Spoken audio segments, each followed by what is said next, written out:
নমস্কার বন্ধুরা, কেমন আছো সকলে? এই দেখো আমি আজকে একটা নতুন রেসিপি নিয়ে চলে এসেছি। এটা হচ্ছে দক্ষিণে একরকম রান্না, দক্ষিণ ভারতের। এটাকে রসম রাইস বলে।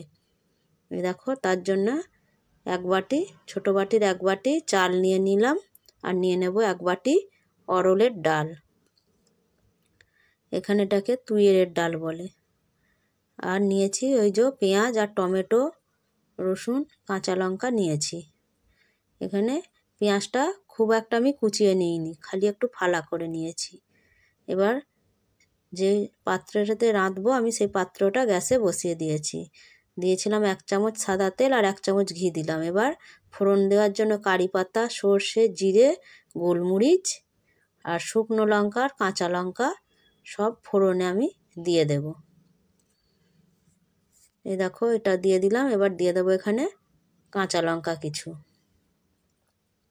এই দেখো, কাঁচা লঙ্কাগুলোও দিয়ে দিলাম। এবার ফোড়নটা একটু নেড়ে দেব। ফোড়নটা নেড়ে দিয়েছি। এবার ফোড়নটা ভাজা হয়ে গেছে। এবার এখানে আমি এই যে ফালা করে রেখেছিলাম সেই পেঁয়াজগুলো আমি দিয়ে দিলাম। পেঁয়াজটা খুব কুচোইনি, 4 ফালা করে নিয়েছি। রসুনগুলোও আমি বাটিনি, আস্ত রসুন দিয়ে দিলাম। 10-12 কোয়া রসুন এখানে আমি দিয়ে দিলাম। এবার এটা একটু নেড়ে দেব। পেঁয়াজটা রসুনটা একটু হালকা করে নেড়ে নেব। তারপর দিয়ে দেব টমেটো। টমেটোটাও খুব কুচো করিনি, 4 ফালা করে নিয়েছি। এখানে বড় সাইজের টমেটো আমি 2টো নিয়েছি। দিয়ে দিলাম একটু হলুদ গুঁড়ো, দিয়ে দিলাম একটু কাশ্মীরি লঙ্কার গুঁড়ো, একটু ধনের গুঁড়ো। কালারের জন্য কাশ্মীরি লঙ্কার গুঁড়োটা দিলাম, যেহেতু এখানে আমি অন্য লঙ্কা আর দেব না। কাঁচা লঙ্কা দিয়েছি, গোলমরিচ দিয়েছি, এতেই ঝাল হয়ে যাবে।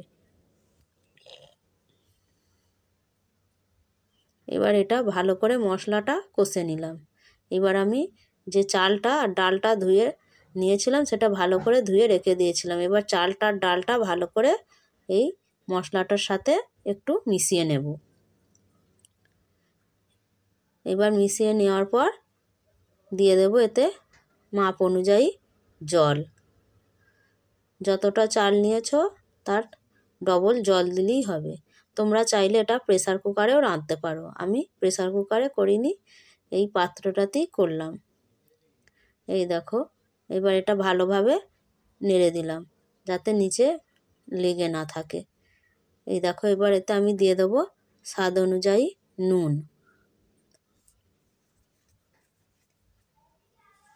এই যে নুনটা দেওয়ার পরে আরেকটু নেড়ে দেব। এই দেখো, নুনটা দিয়ে এবার চাপা দিয়ে দেবো। মোটামুটি 30 থেকে 45 মিনিট মতো চাপা দিয়ে রেখে দেওয়ার পর এই দেখো, খুব সুন্দরভাবে ডাল চাল সব সুন্দর সিদ্ধ হয়ে গেছে। প্রেসার কুকারে করলে তোমরা 4টে সিটি দিলেই এটা সুন্দরভাবে রান্না হয়ে যাবে। এই দেখো, এবার এতে আমি দিয়ে দেব নামানোর আগে তেঁতুলের জল। এটা কিন্তু দিতেই হবে, অবশ্যই দেবে তোমরা। তেঁতুলের জলটা দেওয়ার পর ভালো করে মিক্স করে নিলাম। যেহেতু এটা দক্ষিণের রান্না, তাই এখানে তেঁতুলটা দিতেই হবে। এবার ভালো করে নেড়ে দেওয়ার পর ফুটে গেছে। এবার দিয়ে দেব আমি 1 চামচ ঘি নামানোর আগে। এই দেখো, 1 চামচ ঘি দিয়ে ভালো করে মিক্স করে নেব। তোমরা বাড়িতে একবার হলেও এই রান্নাটা করে দেখো। খিচুড়ি তো তোমরা বিভিন্ন রকমভাবে রান্না করে খেয়েছো, এইভাবে একবার রান্না করে দেখো, খুব টেস্ট হয়। বাড়ির সকলে খেয়ে বলেছে খুব ভালো হয়েছিল আজকে রান্নাটা। তাই তোমাদের কাছেও অনুরোধ করছি, তোমরা একবার হলেও এই রান্নাটা করে দেখো। এই দেখো, চাপা ঘিটে দিয়ে মিশানোর পর এবার এটা আমি নিয়ে চলে এসেছি। এবার থালায় এটা বেড়ে নেব। এই দেখো, এটা থালায় গরম গরম খিচুড়িটা বেড়ে নিচ্ছি। এর সাথে তোমরা পাঁপড় ভাজাও করতে পারো, কিংবা একটু আলু ভাজাও করতে পারো। আমি আজকে আর কিছু করিনি, এটাই করেছি। এই দেখো,